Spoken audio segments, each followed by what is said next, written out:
5 years of life, $1 billion budget, and thousands of sleepless nights from the world's top engineers.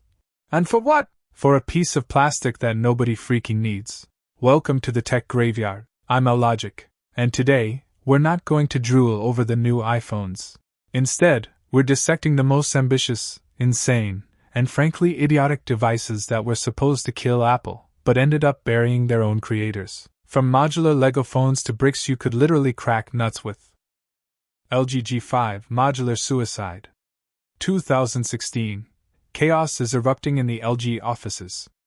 Tired of always playing second fiddle to Samsung, they decided, enough! We're giving people the future! And that future was the LG G5. On paper, it sounded like a fairy tale, a modular smartphone. A transformer. Want killer audio? Click, plug in a hi-fi DAC. Want to shoot like a pro? Click, attach the camera grip. It was incredibly cool. They even threw a mountain of cash at Jason Statham to show everyone how much of a macho man you'd be with this constructor set in their commercials. But this is exactly where Logic leaves the chat. The LG engineers forgot one tiny detail: the laws of physics. To swap a module, you had to rip out the lower jaw of the phone along with the battery. Yes, really. To change the camera module, you had to completely power down the phone. In 2016, while you were fumbling with modules, you were missing every important call of your life. And that was only half the battle. The build quality was so premium that you could slide a credit card into the gaps between the body and the module. The phone creaked, rattled, and felt like a $5 plastic toy. And do you know how many modules they actually released? 2. 2 measly modules in total. Just 1 year later, LG walked onto the stage with the new G6 and acted like nothing happened. Modules? What Lego? We never said that. They literally flushed hundreds of millions of dollars down the toilet in 12 months. Genius! Xiaomi Mi Mix Alpha, the glass trap. After LG embarrassed themselves with their modules, the folks at Xiaomi entered the fray. They looked at standard smartphones and said, too much body. Too little display. So, they decided to wrap the phone in a screen. Literally. Meet the Xiaomi Mi Mix Alpha. A smartphone with a screen-to-body ratio of 180%.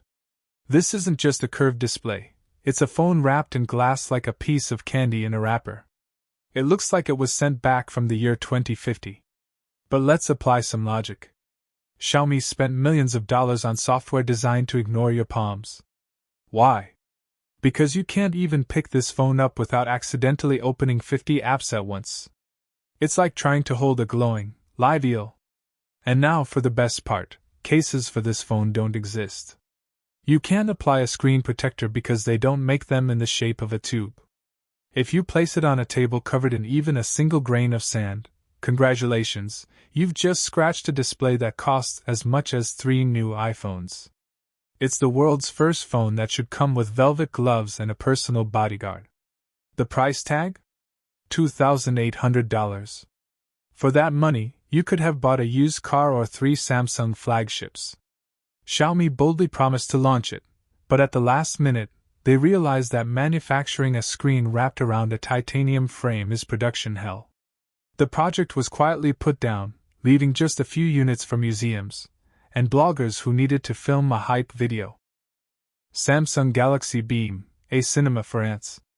In 2012, Samsung was suffering from a strange condition. They tried to cram everything they could lay their hands on into a smartphone. Their answer to every question became a literal movie theater in your pocket. Meet the Samsung Galaxy Beam. The first and only, for obvious reasons, smartphone with a built-in projector. The marketing team spun us a fairy tale. Watch movies on the ceiling.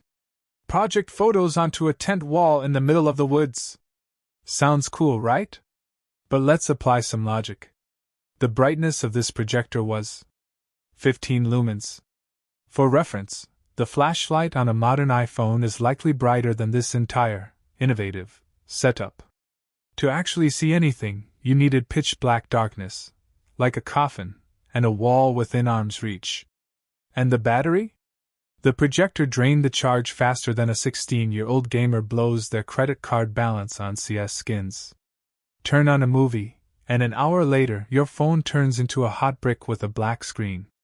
Samsung even tried to release a second version in 2014, but by then, the world had realized it was easier to just buy a tablet than to squint at a pixelated mess on the wallpaper.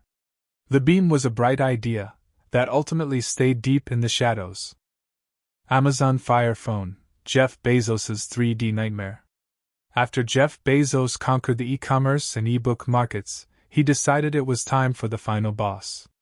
In 2014, Amazon went to war with Apple, and their secret weapon was a phone that was literally on fire, but not in a good way. Meet the Amazon Fire Phone. Bezos personally micromanaged every detail. The main hook?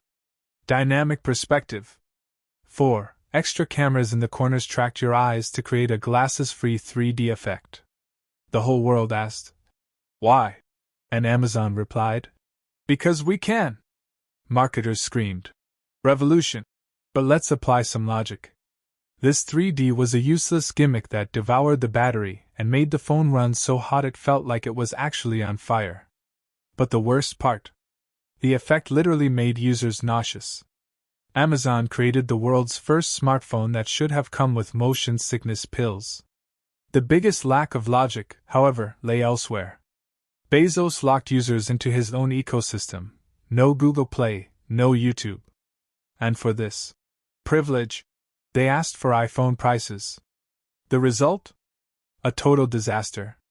Within a month, Amazon was forced to practically give these phones away for 99 cents. They wrote off $170 million in losses. Fire phone? More like Fire Bezos, for an idea like that. Google Project Era, the Lego smartphone we lost. Now, let's talk about the biggest what if in tech history. A phone that wasn't supposed to die. A device that would have evolved along with you. This was the grand dream known as Project Era. Google's idea was pure logic. Why buy an entirely new phone just because your battery died or you want a better camera? Just snap out the old module and click in a new one. It was Lego for adults. The entire internet literally went wild for the concept. The hype was legendary. Google even showcased a working prototype on stage, promising us a starter kit for just $50. We were finally ready to stop dropping $1,000 every year on new glass slabs.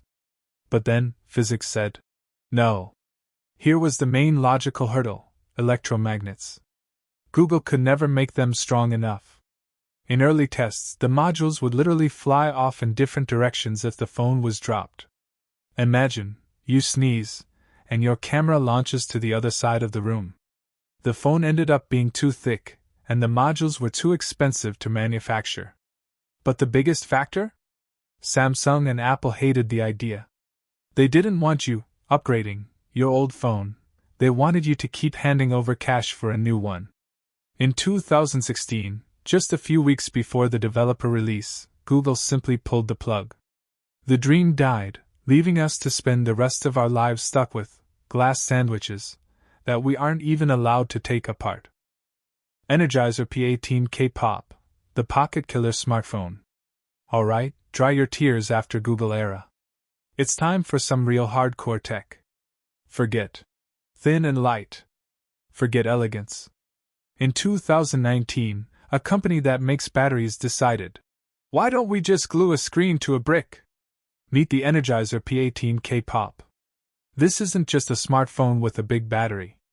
It's a massive 18,000 mAh power bank having an identity crisis, convinced it's a phone. The logic here was simple. Why carry a charger when you can carry an entire power station in your pocket? The manufacturer promised 50 days of standby time. You could watch YouTube for 2 days straight without plugging in. But there was one catch: you need a gym membership just to hold this behemoth to your ear without spraining your wrist 5 minutes into a call. At 18mm thick, it was like 2.5 iPhones taped together. And the cherry on top? They added a pop-up selfie camera. Apparently, the engineers felt a 500-gram brick in your pocket was only missing more moving parts. The finale of this story is pure second-hand embarrassment. Energizer launched an Indiegogo campaign to raise $1.2 million for production. They raised exactly $15,000. It turns out people aren't ready to walk around with a dumbbell in their pants, even if it lasts a month. Energizer went back to making AA batteries, and the P18K remains in history as the heaviest prank in the tech world. Conclusion: logic versus chaos. So, what lesson can we draw from these ruins? The tech graveyard isn't just filled with bad ideas, it's filled with audacity, the courage of companies that risked everything to give us things we didn't even ask for. Today, our smartphones have become perfect and deadly boring. We are stuck in a world of identical glass rectangles. Sometimes, looking back at a modular LG or a crazy Samsung projector, you start to miss the days when companies weren't afraid to look stupid. Innovation is always a battle between logic and madness. And as we've seen today, madness wins more often than we'd like. But that is exactly how the future is born, even if it weighs a pound and doesn't fit in your pocket. This has been our Logic. We look for meaning where it was lost long ago. Hit the like button if your phone hasn't blown your budget at least once in your life, and subscribe so you don't miss the next batch of technological disasters. Stay logical. See you next time.